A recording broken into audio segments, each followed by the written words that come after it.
ကဲမီကေအာဒီတာရဲ့အာဆင်နယ်ကတော့တကယ့်ကိုနီးပြူဟာပိုင်ဆိုင်ရာခံတက်ကြီးတစ်ခုလိုပါပဲသူတို့ကိုဘယ်လိုမှအနိုင်ယူလို့မရတော့ဘူးလို့တောင်ထင်ရတယ်ဒါပေမဲ့မန်ချက်စတာယူနိုက်တက်လိုအသင်းအတက်ကဒါကကစားပွဲတက်မဟုတ်တော့ဘူးလေဖြည့်ရှင်ရမယ်ပု္ပ္ပစာတစ်ပုတ်လိုဖြစ်နေပြီအဲ့ဒီပု္ပ္ပစာကိုဖြည့်ရှာနိုင်မဲ့လမ်းညွှန်ချက်ကိုပဲအခုတစ်ခုချင်းစီကြည့်သွားကြရအောင်ဆိုတော့အဓိကမေးခွန်းကဒီလောက်တောင်းတင်းတဲ့အတင်းကိုဘလို့အနိုင်ယူမလဲဟုတ်တယ်မလားတကယ်လို့အောင်ပွဲစီသွားမယ်လမ်းညွှန်ချက်ကရှိနေပြီးသားဆိုရင်ကောဒါကစာရွက်ပေါ်က theory တက်မဟုတ်ဘူးနော်တကယ်လက်တွေ့အထုံးချပြီးအောင်မြင်ခဲ့တဲ့ကစားကွက်တစ်ခုပါအဖြေကိုနားလေဖို့ဆိုရင်အရင်ဆုံးပြဿနာကိုတည်တည်ချာချာသိဖို့လိုလေလी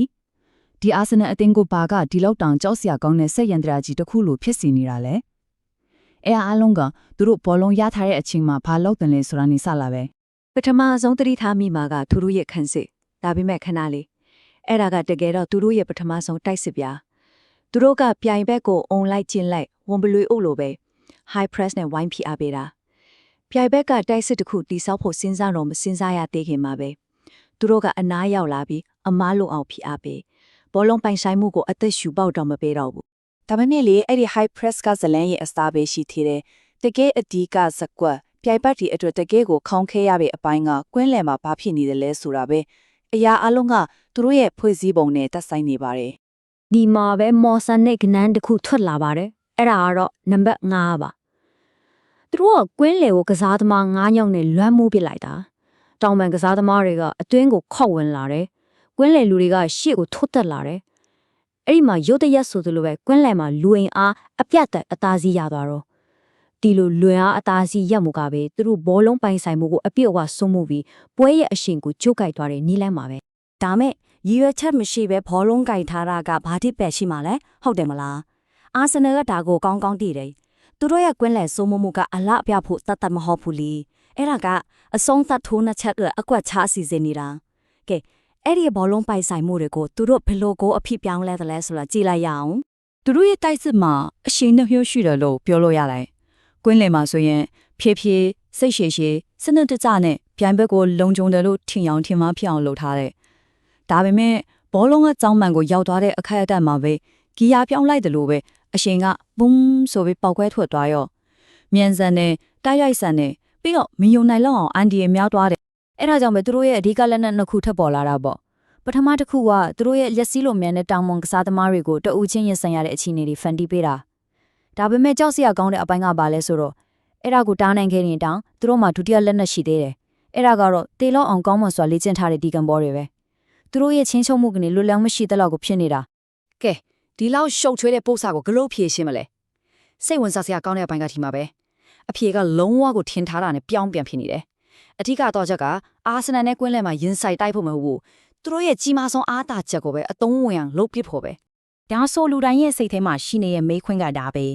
ဲကွင်းလယ်ကိုစိုးမိုးပြီးတောင်ပန်ကနေအပြက်ရွှင်းတဲ့တင်းတင်းကိုဘယ်လိုကြားမလဲကောင်းပြီအများကြီးစဉ်းစားနေစရာမလိုပါဘူးမန်ချက်စတာစီးတီးကလမ်းကိုပြနေပြီးသားပါဒါနီးဖြူဟာအပိုင်းမှာလိုရမယ့်အကြီးမားဆုံးအပြောင်းလဲပဲပုံဖန်ကစားနေကြပုံစံကိုမိတ်လိုက်တော့အစားတင်းချက်ပြီးချစ်လက်တဲ့လေးလေးနဲ့ချင်စစ်တန်တိုင်းကြီးတီဆောက်ရမယ်ရီမန်းချက်ကရှင်းရှင်းလေးဘောလုံးလိုချင်လားယူဒါပေမဲ့သူတို့ကိုစိတ်ပြတ်အောင်လို့ပေးပို့နိုင်မဲ့လမ်းကြောင်းမှန်သမျှကိုပိတ်ဆို့ပစ်ပြီးသူတို့ရဲ့အထီးကကစားသမားတွေကိုလုံလို့မရအောင်ချုပ်ထားဖို့ပဲအဲ့ဒီခန်းစစ်အစီအစဉ်ရဲ့အရေးကြီးဆုံးအစိပ်ပိုင်းကတော့ doubling up လို့ခေါ်တဲ့နှစ်ယောက်ပေါင်းထိန်းချုပ်ခြင်းပါပဲဆိုလိုတာက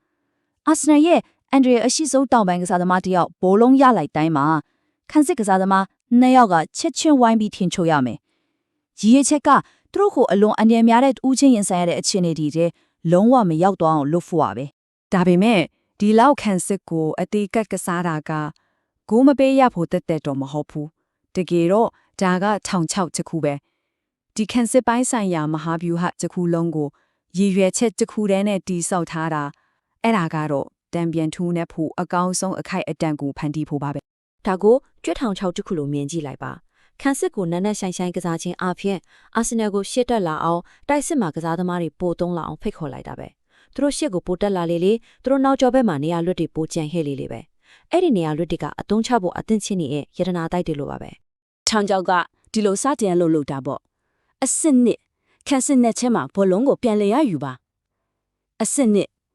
သူတို့ရဲ့လူကျက်နေတဲ့ကွင်းလယ်ကိုဖျက်ကစားမနေနဲ့လီမြန်ပြီးတဲ့ရကြတဲ့ဘောလုံးပေးဖို့မှုတစ်ခုနဲ့ကွင်းလယ်ကိုလုံးဝကြော့ဖြတ်သွားလိုက်ပါ အဆင့်3ကတော့သူတို့ရဲ့အပေါ်ထိတက်နေတဲ့ခံစစ်နှုတ်ကနေရာလို့ကိုတိုက်စစ်စင်တာအဲ့ဒီမှာအဆင့်4သူတို့ရဲ့နီးတယ်လို့နာမည်ကြီးတဲ့ခံစစ်မှုတွေကိုအမြန်ချမ်းပြန်တိုက်စစ်နဲ့တဦးချက်ရင်ဆိုင်စေတာပါပဲ ကဲအားလုံးပြန်ပြီးချုပ်ကြည့်လိုက်ရအောင်ဒီနီးပြောကလမ်းညွှန်ချက်ကနေရယူရမယ်အဓိကအဆုံးအချက်တွေကပါနေလေတကယ်တော့အောင်မွေးတဲ့အရေးကြီးတဲ့စီမံအနှမ်းငယ်ပေါ်မှာပဲအားလုံးကမူတည်နေပါတယ် ဒါရီကတော့ပြည့်တော့၄ချက်လို့တောင်ပြောလို့ရတယ်ပထမဆုံးဘောလုံးပိုင်ဆိုင်မှုအတွက်သူတို့နဲ့လုံးဝအပြိုင်မလို့ပါနဲ့ဆွတ်လွတ်လိုက်ပါဒုတိယတင်ကျက်တဲ့442ခံစစ်တမ်းပုံစံကိုပဲတပွဲလုံးထိန်းထားပါတတိယသူတို့ရဲ့တောင်ပန်ကစားသမားတွေကိုအများရန်နှစ်ယောက်ပေါင်းဝိုင်းဖိထားပါနောက်ဆုံးအနေနဲ့ဘောလုံးပြန်ရပြီဆိုတာနဲ့လက်စီလက်တလို့အရှိန်နဲ့တိုက်ရိုက်တိုက်စစ်ဆင်ဖို့ပါပဲ ဒီနီးစနစ်ကတကယ်အလို့ဖြစ်ပါမလားလို့တန်တရားရှိနေသေးရင်ဒါလေးကိုတတိယပါဒါကစာရွက်ပေါ်က theory တတ်မဟုတ်ပါဘူး Manchester City ကိုရပ်တန့်စေခဲ့တဲ့အထူးနီးစနစ်တွေကပဲဒီ Arsenal အသင်းကိုအနိုင်ယူဖို့လုံးဝအသုံးဝင်နိုင်ပါတယ်ဒီလိုင်းညွှန်ချက်ကတက်တေပြပြီးသားပါဒီတော့လိုင်းညွှန်ချက်ကရှိနေပြီအစီအစဉ်ကလည်းရှင်းလင်းနေပြီဒါပေမဲ့ဒါကစိတ်ဝင်စားစရာကောင်းတဲ့နောက်ဆုံးမေးခွန်းတစ်ခုစီကိုဥတီသွားစေတယ်အဆုံးမှာတော့ပြည်ပြည့်စုံတဲ့နေဗျူဟာအစီအစဉ်တစ်ခုတည်းကလုံလောက်ရဲ့လားဒါမှမဟုတ်တူဦးတယောက်ရဲ့ထူးချွန်ပြောင်များရဲ့တခဏတာစွမ်းဆောင်ရည်ကပဲပွေရဲ့ရလက်ကိုအဆုံးဖြတ်ပေးသွားမှာလား